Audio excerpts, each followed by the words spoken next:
বিসমিল্লাহির রহমানির রহিম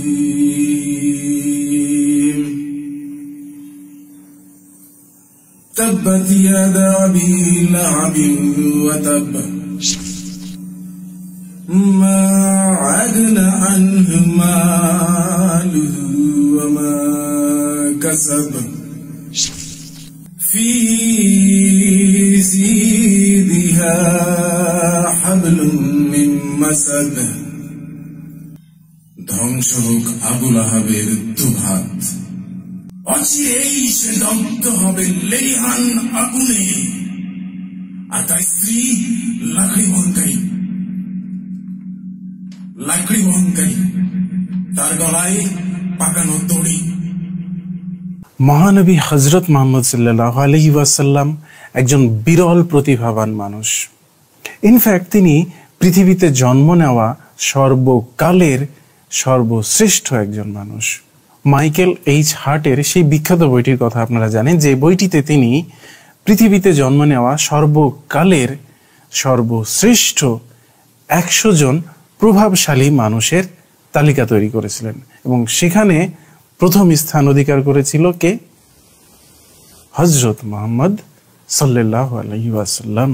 এই লিস্টের বিভিন্ন জায়গায় তিনি স্থান দিয়েছেন কার্ল মার্কস, গেঙ্গিস খান, হিটলার, লেনিন, মহাবীর, এই ধরনের মানুষকে।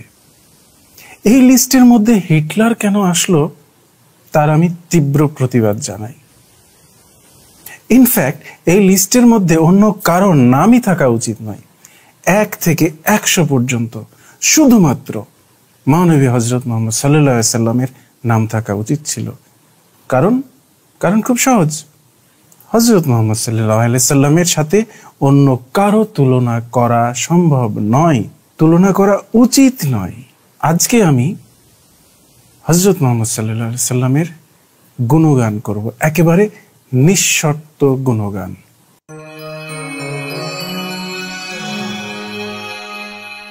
হযরত মুহাম্মদ সাল্লাল্লাহু আলাইহি ওয়াসাল্লাম তার পূর্বপুরুষদের ধর্মগুলোর কড়া সমালোচনা করতেন, অর্থাৎ তিনি তার বাপদাদার ধর্মগুলোর কড়া সমালোচক ছিলেন। যেমন ইহুদি, খ্রিস্টান, পৌত্তলিক, জরথ্রুস্ট, এই যতগুলো ধর্ম ছিল ইসলাম ধর্ম আসার আগে, অর্থাৎ তিনি নবী হওয়ার আগে, সমস্ত ধর্মের তিনি সমালোচনা করতেন। সেই অর্থে তিনি এই যুগের নাস্তিকদেরও গুরু, কারণ এই নাস্তিকগুলো বেসিক্যালি পূর্বের ধর্মগুলোর কড়া সমালোচনা করে। সুতরাং নাস্তিকদেরও তার কাছ থেকে অনেক কিছু শেখার আছে। মহানবী সাল্লাল্লাহু আলাইহি ওয়াসাল্লাম একেবারে শৈশব থেকে ধর্মের সাথে যুক্ত। তিনি শৈশবে কাবার এবং সেখানকার মূর্তিগুলোর দেখভাল করার দায়িত্বে ছিলেন। হাদিস গ্রন্থে পাওয়া যায় তিনি চাচাদের সাথে অনেক সময়ই কাবার রক্ষণাবেক্ষণের কাজে এবং মূর্তিগুলো ধোয়া মোছার কাজে তিনি ন্যস্ত ছিলেন। তো সেই শৈশব থেকে তিনি বুঝে গেছেন ধর্ম ব্যবসাটা আসলে কি, অর্থাৎ ধর্মের সাথে রুটি রুজির যে একটা যোগ আছে, সম্পর্ক আছে, সেটা তিনি খুব ভেতর থেকে দেখেছেন, একেবারে নিজে সেটার সাথে সম্পৃক্ত হয়ে শৈশব থেকেই সেটা দেখার সুযোগ পেয়েছেন। তার বাপদাদারা এই ধর্মের উপর ভিত্তি করে কিন্তু জীবন নির্বাহ করত। কুরাইশরা ছিল কাবার একচ্ছত্র অধিপতি। তারা সেখানে বিভিন্ন রকম দেবদেবীর পূজা অর্চনা করত, এবং যারা পথচারী ছিল তারা সেখানে দক্ষিণা দিয়ে যেত, এবং সেটার উপরে নির্ভর করে তারা তাদের জীবন নির্বাহ করত। সুতরাং ধর্মের সাথে অর্থনীতির যে সম্পর্কটা আছে সেটা তিনি শৈশব থেকেই খুব ভালোভাবে রপ্ত করেছিলেন, যেটা পরবর্তী জীবনে আরো ভালোভাবে তিনি প্রয়োগ করবেন ইসলামের মাধ্যমে। সে বিষয়ে আরেকটু পরে আসছি। যেহেতু তিনি একেবারে ইয়াং বয়স থেকে ধর্মের সাথে সম্পৃক্ত হয়ে বেড়ে ওঠার সুযোগ পেয়েছিলেন, তিনি খুব ভালোভাবে জানতেন ইয়াং জেনারেশনকে কিভাবে উদ্বুদ্ধ করতে হয়। তাই তিনি একেবারে গনিমতের মাল, যেখানে নারী, ধন সম্পদ সব পাওয়া যাবে, এই ধরনের গনিমতের মালের লোভ দেখে, বিশেষ করে নারীর লোভ দেখিয়ে তিনি ইয়াং জেনারেশনকে একেবারে পাগল বানিয়ে ফেলেছিলেন। তারা পাগলের মতো তার পিছনে যুদ্ধ করার জন্য ছুটে যেত, প্রাণপণ যুদ্ধ করত। মরে গেলেও তাদের মধ্যে কোনো দ্বিধা নিয়ে তারা মারা যেত না। তারা যদি এই জীবনে গনিমতের মাল নারী নাও পায়, তারা বেহেশতে যে অসংখ্য নারী পাবে। ইয়াং জেনারেশনকে এর চেয়ে ভালোভাবে আর কেউ কখনো মোটিভেট করতে পারেনি, যেটা আমাদের হযরত মুহাম্মদ সাল্লাল্লাহু আলাইহি ওয়াসাল্লাম করতে পেরেছিলেন অত্যন্ত সফলভাবে। তিনি তার অনুসারীদেরকে একেবারে যৌন বিকারগ্রস্ত বানিয়ে ফেলতে পেরেছিলেন। এটা মোটেও কোনো খারাপ বিষয় নয়। দেখেন, গোটা পৃথিবীতে মুসলিমদের জনসংখ্যা ক্রমবর্ধমান। অলওয়েজ যেখানে আপনি মুসলিম আছে সেখানে জনসংখ্যার হার, জন্মহার বেশি, জনসংখ্যা বেশি, সোজা কথায়। অন্যদিকে উন্নত দেশগুলো, পশ্চিমা দেশগুলো, খ্রিস্টান দেশগুলো, বৌদ্ধরা, সব জায়গায় দেখবেন জনসংখ্যা কমছে। এত আশঙ্কাজনকভাবে কমছে যে ইলন মাস্ক বেশ কয়েক বছর ধরে বারবার সতর্কবাণী দিয়ে আসছে গোটা উন্নত বিশ্বকে। এই তো কিছুদিন আগে তিনি একটা টুইট করেছেন যে জাপান কিন্তু কিছুদিনের মধ্যে পৃথিবী থেকে নিশ্চিহ্ন হয়ে যাবে, কারণ জাপানে জনসংখ্যার সংকোচন এত বেশি হারে হচ্ছে যে সেটা খুব দ্রুত পৃথিবী থেকে এই জাতিটা হারিয়ে যাওয়ার আশঙ্কার মধ্যে পড়ে গেছে। এটার মূল কারণ হচ্ছে উন্নত বিশ্ব ইসলামকে ঠিকমতো অ্যানালাইসিস করেনি। ইসলামে বিবাহ পূর্ব পর্যন্ত নারী পুরুষকে একেবারে টোটাল সেপারেশনে রাখা হয়, ফলে তাদের মধ্যে আকর্ষণ প্রকট আকার ধারণ করে, যৌন আকাঙ্ক্ষা প্রকট আকার ধারণ করে, এবং তারা যখন সুযোগ পায়, যৌনতার সুযোগ পায়, বিবাহ বন্ধনে আবদ্ধ হয়, তখন তাদের মধ্যে একটা long term relationship build up করে। আধুনিক মনোবিজ্ঞানীরা পশ্চিমা বিশ্বকে বারবার সতর্ক করে আসছে, নারীরা পুরুষকে পুরুষের মতোই দেখতে চায়, অর্থাৎ ম্যাসকুলাইন, কিছুটা হিংস্র। কারণ এই পুরুষরাই তো একসময় স্বীকার করতো, তাই না? তাদের মধ্যে হিংস্রতা থাকতে হবে, তাদেরকে এগ্রেসিভ হতে হবে। অন্যদিকে পুরুষরা নারীদেরকে নারীদের মতোই দেখতে চায়, কোমল, সুন্দর, প্রকৃতির মতো, নির্মল। এই গুণগুলো না দেখতে পেলে সেখানে long term relationship build up করে না। জেন্ডারের পার্থক্য যত কমে যাবে, মানুষের মধ্যে দীর্ঘমেয়াদী সম্পর্কে জড়ানোর আকাঙ্ক্ষাও কমে যাবে। এবং ঠিক এটাই হয় পশ্চিমা বিশ্বে। তারা এমনিতেই যৌনতাকে খেলনা বানিয়ে ফেলেছে, অর্থাৎ সন্তান উৎপাদনের উদ্দেশ্যে যতটুকু যৌনতা হয় তার থেকে বেশি হয়, অনেক বেশি হয় প্লেজার হিসাবে, জাস্ট আনন্দ হিসাবে। সুতরাং নারী পুরুষের মধ্যে যদি দীর্ঘমেয়াদী সম্পর্ক বিল্ড আপই না হয়, তাহলে সেখানে তো সন্তান উৎপাদন করা যায় না। সেটা ভীষণ একটা প্যারা, একটা কষ্টকর জীবন হয়ে যায় সবার জন্য, স্বামী, স্ত্রী এবং সেই সন্তানের জন্য। এবং আলটিমেটলি পশ্চিমাদেরকে ওই সিনেমা নাটকে যতটা দেখা যায় যে যৌন আবেদনপূর্ণ সমস্ত কিছু থাকে তাদের, বাস্তবে তারা আসলে ভীষণ যৌন বিমুখ। যৌনতাকে তারা শুধুমাত্র আনন্দ হিসাবে গ্রহণ করে, প্লেজার। অথচ যৌনতা হওয়া উচিত ছিল সন্তান উৎপাদনের উদ্দেশ্যে, সেটাই প্রকৃতির নিয়ম। সেখান থেকে তারা সরে এসেছে, কিন্তু মুসলিমরা সরেনি। মুসলিমরা একই সাথে দীর্ঘমেয়াদী সম্পর্ক বিল্ড আপ করে, সেখানে নারীকে এক্সক্লুসিভ দায়িত্ব দিয়ে দেওয়া হয় সন্তান দেখভাল করার জন্য, অর্থাৎ সন্তানরা সবসময় একটা পরিচর্যার মধ্যে থাকছে।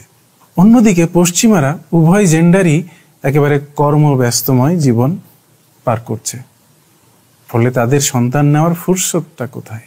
সে কারণে তারা সন্তান নিতে একেবারেই আগ্রহী নয়। তাদের পূর্বপুরুষরা যদি তাদের মতোই সন্তান নিতে অনাগ্রহী হতো, তাহলে তাদের এই প্যারাময় জীবন আসলে আসতোই না পৃথিবীতে, তারা বেঁচে যেত। সুতরাং এখনো যদি পশ্চিমা বিশ্ব ঘুরে দাঁড়াতে চায়, তারা যদি জাপানের মতো ধীরে ধীরে নিশ্চিহ্ন হয়ে যেতে না চায় পৃথিবী থেকে, তাহলে তাদেরকে ইসলামমুখী হতে হবে, ইসলামের আদর্শ তাদেরকে গ্রহণ করতে হবে। যে আদর্শ প্রতিষ্ঠা করে গেছে কে? আমাদের মহানবী হযরত মুহাম্মদ সাল্লাল্লাহু আলাইহি ওয়াসাল্লাম। পশ্চিমাদেরকে আরো একটা জিনিস গ্রহণ করতে হবে ইসলাম থেকে, সেটা হচ্ছে প্রকাশ্যে গরু কিংবা যে কোনো পশু জবাই করতে হবে। পশ্চিমারা আরো একটা তীব্র সংকটে ভুগছে, সেটা হচ্ছে ওবিসিটি, মোটা মোটা মোটা হয়ে যাওয়া। এই ওবিসিটির মূলে রয়েছে তাদের ভেচর ভেচর ভেচর করে ম্যাকডোনাল্ডস খাওয়া, প্রাণীজ খাবার অর্থাৎ সোজা কথায় মাংস অতিরিক্ত পরিমাণে খাওয়া। মানুষের যতটুকু প্রয়োজন নাই তার থেকে দ্বিগুণ নয়, 3 গুণ নয়, 10 গুণ, 20 গুণ বেশি ওরা মাংস খায়। পশ্চিমা দেশগুলোতে পশু পাখি পর্দার আড়ালে বড় হয়, কোনো খামারে কেউ দেখে না কি পরিবেশে বড় হচ্ছে, কোথায় তারা কি খাচ্ছে। তারা তো ফ্রি ঘুরে বেড়ায় না, একেবারে একটা বেষ্টনীর মধ্যে এই পশু পাখিগুলোকে বড় করা হয়। তাদের সেই পশু পাখিগুলোকে তাদের তথাকথিত সভ্য উপায়ে অর্থাৎ ইলেকট্রিক শক দিয়ে মারা হয়, তারপরে তাদেরকে জবাই করা হয়। এটা হচ্ছে পশু পাখিগুলোর জন্য কম কষ্টদায়ক পদ্ধতি। পশু পাখিগুলোকে ইলেকট্রিক শক দিয়ে খুব অল্প সময়ের মধ্যে, ন্যানো সেকেন্ডের মধ্যে অজ্ঞান করে ফেলা হয়।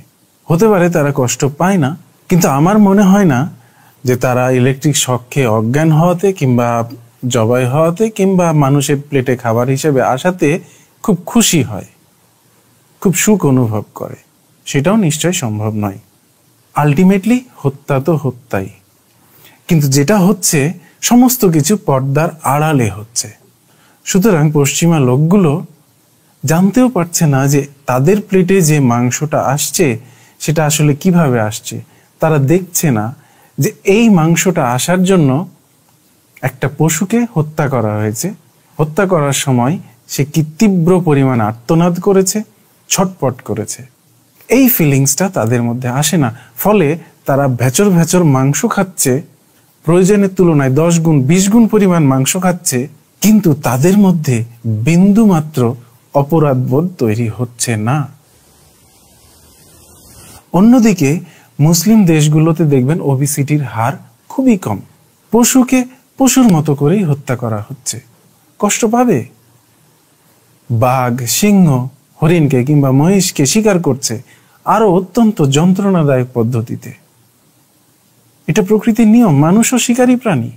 মুসলিমরা অন্তত বাঘ সিংহের তুলনায় অনেক কম কষ্ট দিয়ে প্রাণীকে হত্যা করছে। কিন্তু হত্যা তো হত্যাই।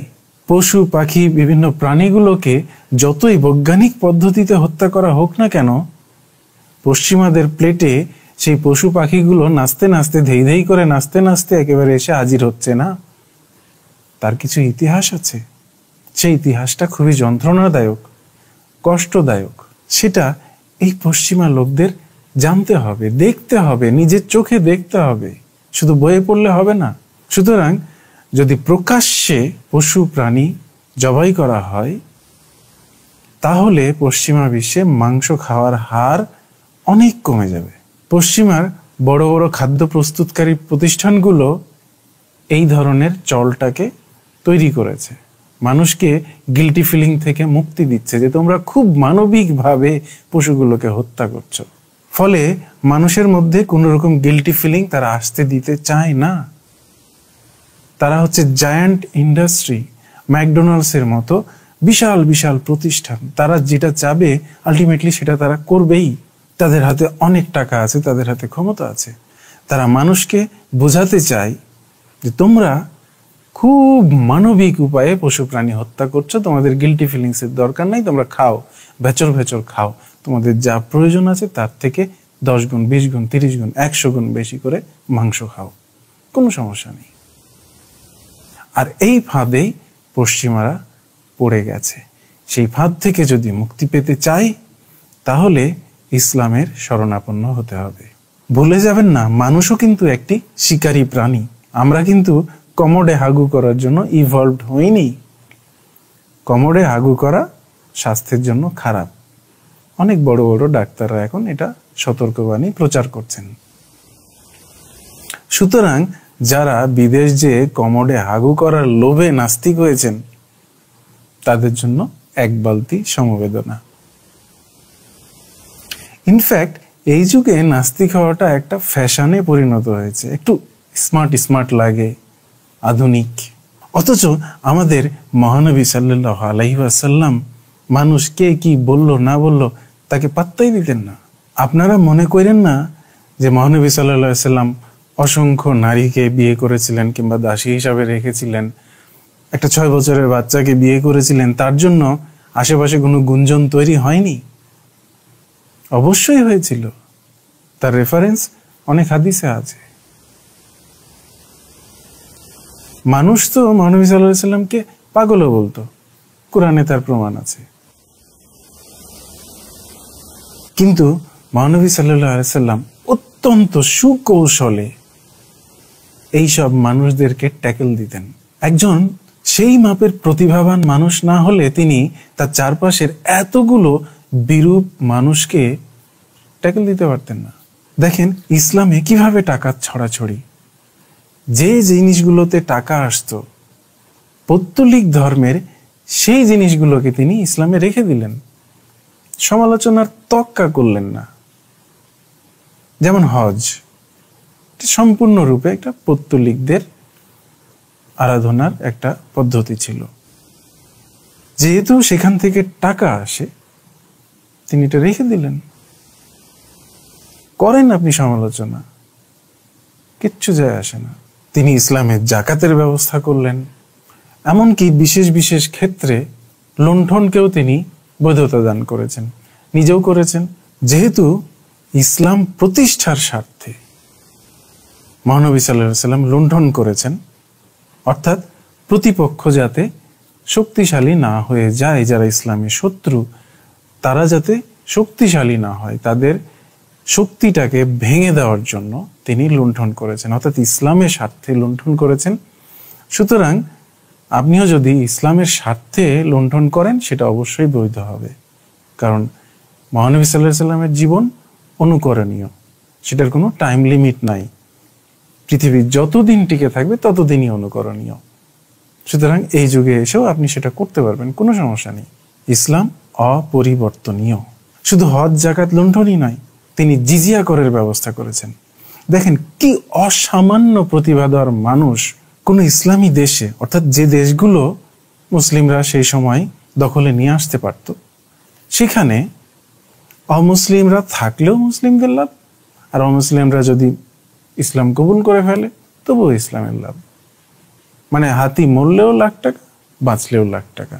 ঠিক কতটা প্রতিভাবান হলে এই ধরনের একটা সলিউশন তিনি বের করতে পারেন, একবার চিন্তা করে দেখেন। ইসলামী দেশে অমুসলিমরা থাকবে, ওকে ফাইন, থাকো, জিজিয়া কর দাও, আর না হলে ইসলাম কবুল করে ফেলো। যেদিকেই যাবা সেদিকেই ইসলামের লাভ, কোনো সমস্যা নেই। এই কারণেই ইসলামে টাকা ছড়াছড়ি। আমি কিন্তু মুসলিম দেশের কথা বলিনি। ইসলাম এমন একটা ধর্ম, ধর্ম পালনের মাধ্যমেই টাকা অর্জন করা সম্ভব, অন্যান্য ধর্ম যেটা পারে না। অর্থাৎ ধর্ম পালনের মধ্যেই রয়েছে টাকার ছড়াছড়ি। সৌদি আরবের দিকে দেখেন, শুধুমাত্র ইসলাম বেচে তারা বিলিয়ন বিলিয়ন টাকা ইনকাম করতে পারে, অন্য কোনো ধর্মের পক্ষে সেটা সম্ভব নয়। মিলিয়ন মিলিয়ন বাংলাদেশি সৌদি আরবে সারা বছর হাড় ভাঙা পরিশ্রম করে যে পরিমাণ টাকা বাংলাদেশে পাঠাতে পারে রেমিটেন্স হিসাবে, তার থেকে বেশ কয়েক গুণ টাকা প্রতি বছর বাংলাদেশ থেকে হাজিরা যে ঢেলে দিয়ে আসে সৌদি আরবে। কল্পনা করতে পারেন কি ব্রিলিয়ান্ট সিস্টেম তৈরি করে গেছেন আমাদের নবী হযরত মুহাম্মদ সাল্লাল্লাহু আলাইহি ওয়াসাল্লাম। এই যে হজের মাধ্যমে কি সুবর্ণ সুযোগ মানুষকে দেওয়া হয়েছে, সারা জীবন ঘুষ, দুর্নীতি, অপকর্ম, খুন, ধর্ষণ যাই করুক, হজ করতে যাবেন, সারা জীবনের গুনাহ খাতা মাফ করে একেবারে তুলসী পাতায় ধোয়া, মানে শিশুর মতো নিষ্পাপ হয়ে আপনি ফিরে আসবেন। কোটি কোটি টাকা অবৈধ ইনকাম করে সামান্য কয়েক লাখ টাকা খরচ করে আপনি কেন নিষ্পাপ হবেন না? কেন এই অফার ফিরিয়ে দিবেন? কোনো সুস্থ মস্তিষ্কের মানুষ এই ধরনের সুবর্ণ সুযোগ হাতছাড়া করবে না। কি ব্রিলিয়ান্ট সিস্টেম তৈরি করে গেছেন আমাদের নবী হযরত মুহাম্মদ সাল্লাল্লাহু আলাইহি ওয়াসাল্লাম। খেয়াল করে দেখেন, ইসলামের টাকা এবং যুদ্ধ, এই দুইটাকে সর্বোচ্চ প্রায়োরিটি দেওয়া হয়েছে। আপনি যদি টাকা খরচ করেন, আপনি মহান, বেহেশতে শর্টকাটে চলে যেতে পারবেন। আপনি যদি ইসলামের হয়ে যুদ্ধ করেন, জিহাদ করেন, আপনার জন্য আছে শর্টকাট, বেহেশতে যাওয়ার ব্যবস্থা। অথচ দেখেন, সাধারণ মানুষের জন্য এই আমল, ওই আমল, দোয়া, তাবিজ, বিভিন্ন রকম আকিদা, নামাজ, কালাম, ইবাদতের শেষ নাই। এবং সমস্ত রকম ইবাদত করেও আপনি নিশ্চিত হতে পারবেন না, কিংবা নিজেকে স্যাটিসফাইড করতে পারবেন না যে আপনি আসলে যথেষ্ট করেছেন কিনা। বেহেশতে যাওয়ার মতো কোনো রকম নিশ্চয়তা আপনি পাবেন না। কিন্তু যারা অর্থ খরচ করবে এবং যারা যুদ্ধ করবে, তাদেরকে একেবারে নিশ্চয়তা দিয়ে দেওয়া হয়েছে, তোমরা বেহেশতে যাবাই। জাস্ট কোনো রকমে শুধু কালেমাটা পাঠ করো, আমার পিছনে যুদ্ধ করো, ব্যাস, আর কিছু লাগবে না। এরকম ব্রিলিয়ান্ট ব্যবস্থা একজন মহাপ্রতিভাধর মানুষের পক্ষেই করা সম্ভব। আপনারা খেয়াল করবেন, মহানবী সাল্লাল্লাহু আলাইহি ওয়াসাল্লাম বিভিন্ন সময়ে বিভিন্ন বেধর্মী গোষ্ঠীদের সাথে বিভিন্ন রকম চুক্তি করেছিলেন। খেয়াল করে দেখবেন যে কোনো অপরাধ যদি বেধর্মীরা করে, তাহলে তার শাস্তি একেবারে চূড়ান্ত রকমের শাস্তি বেশিরভাগ ক্ষেত্রেই। কিন্তু সে একই অপরাধ যদি মুসলিমরা করে, সেই চুক্তির অধীনে তার লঘুদণ্ড হবে। এমন ধরনের চুক্তি আর কে করতে পেরেছে বলেন তো? এমনকি তিনি এমন ব্যবস্থাও রেখেছেন ইসলাম ধর্মে যে কোনো মুমিন যদি অপরাধ করে, সেই অপরাধকে অন্য মুমিন যেন ঢেকে রাখে, চেপে রাখে, প্রকাশ না করে। এরকম ব্রিলিয়ান্ট ব্যবস্থা আপনি আর কোন ধর্মে পাবেন বলেন তো? মহানবী সাল্লাল্লাহু আলাইহি ওয়াসাল্লাম পেরেছিলেন মুসলিমদের মধ্যে একটা চমৎকার, একটা খুবই সুদৃঢ় কমিউনিটি তৈরি করতে। যে কোনো একজন মুমিন কিংবা কোনো গোত্র যদি আক্রান্ত হয়, অন্যরা ঝাঁপিয়ে পড়ে। মুমিনরা ধর্ম প্রচারকে তাদের অন্য যে কোনো জীবিকা অথবা পেশার থেকে বেশি গুরুত্ব দেয়। কারণ ইসলাম মুমিনদেরকে একটা আইডি প্রদান করেছে। তারা তাদের ভৌগোলিক অবস্থান, রাষ্ট্রীয় অবস্থান, তাদের বর্ণ, যে কোনো কিছুর থেকে বেশি গুরুত্ব দেয় তাদের এই মুসলমান পরিচয়কে। পৃথিবীতে সবসময়ই আমরা বলে কিছু ছিল, ওরা বলে কিছু ছিল, এখনো আছে। ইসলাম খুব সুন্দরভাবে সমস্ত মুসলিমদেরকে ভাবতে শিখিয়েছে যে এটাই হচ্ছে আমরা, এবং বাকি সব ধর্মের লোকদেরকে ওরা। এই ভাবনাটা তাদের মধ্যে ঢুকিয়ে দিতে সমর্থ হয়েছে। এমনকি কুরাইশরা মুহাম্মদ সাল্লাল্লাহু আলাইহি ওয়াসাল্লামের বিরোধিতা করলেও তারা মনে মনে ভাবতো যে কুরাইশ বংশের মধ্যে একটা নবী থাকলে কি এমন খারাপ হয়ে যায়। ফলে তাদের ভিতরে ভিতরে মুহাম্মদ সাল্লাল্লাহু আলাইহি ওয়াসাল্লামের প্রতি এক ধরনের সহমর্মিতাও ছিল, যে কারণে তারা একেবারে মরণপণ অ্যাটাক কখনোই করেনি। একেবারে হাতের কাছে পাওয়ার পরেও মহানবী সাল্লাল্লাহু আলাইহি ওয়াসাল্লামকে হত্যা করেনি। এই যে একটা নিজস্ব পরিচয় প্রাপ্তির আকাঙ্ক্ষা, সেটার কারণে কিন্তু ইসলাম অনেক দূর এগিয়ে গেছে। মহানবী সাল্লাল্লাহু আলাইহি ওয়াসাল্লামকে যদি নবী হিসাবে মেনে নেন, তাহলে একটা আলাদা আইডেন্টিটি তৈরি হয়ে যায়। কারণ মহানবী হযরত মুহাম্মদ সাল্লাল্লাহু আলাইহি ওয়াসাল্লাম ধর্ম, সমাজ, রাজনীতি, রাষ্ট্র সব কিছুকে একখানে করে ফেলতে পেরেছিলেন। সব মিলিয়ে একটা মানুষের সামগ্রিক পরিচিতির অংশ হয়ে দাঁড়িয়েছিল ইসলাম। এবং এটা অস্বীকার করার কোনো উপায় নাই যে হযরত মুহাম্মদ সাল্লাল্লাহু আলাইহি ওয়াসাল্লাম আরবের সমস্ত মানুষকে, ধর্ম, বর্ণ নির্বিশেষে সমস্ত মানুষকে একটা শেল্টারের আওতায় নিয়ে আসতে পেরেছিলেন, এবং আরবরা অত্যন্ত শক্তিশালী হয়ে ওঠে, যেটা মহানবী সাল্লাল্লাহু আলাইহি ওয়াসাল্লামের আগে কোনোভাবেই কল্পনা করাই সম্ভব ছিল না। আরবরা তখন এতটাই শক্তিশালী হয়ে উঠেছিল যে তারা গেঙ্গিস খানের মতো বিভিন্ন এলাকা দখলে নিয়ে আসতে শুরু করেছিল। তারা এক পর্যায়ে পৃথিবীর বিশাল একটা ভূখণ্ডকে অধিকারে নিয়ে আসতে সমর্থ হয়েছিল, যেটা মহানবী সাল্লাল্লাহু আলাইহি সাল্লামের আগে আরবরা কখনোই কল্পনাও করতে পারেনি, কোনোভাবেই সম্ভব ছিল না। সুতরাং মহানবী সাল্লাল্লাহু আলাইহি সাল্লামের আপনি যতটা গুণগান করতে পারবেন একজন ধর্মপ্রবক্তা হিসাবে, তার থেকে বেশি আপনি গুণগান গাইতে পারবেন একজন রাজনৈতিক নেতা হিসাবে।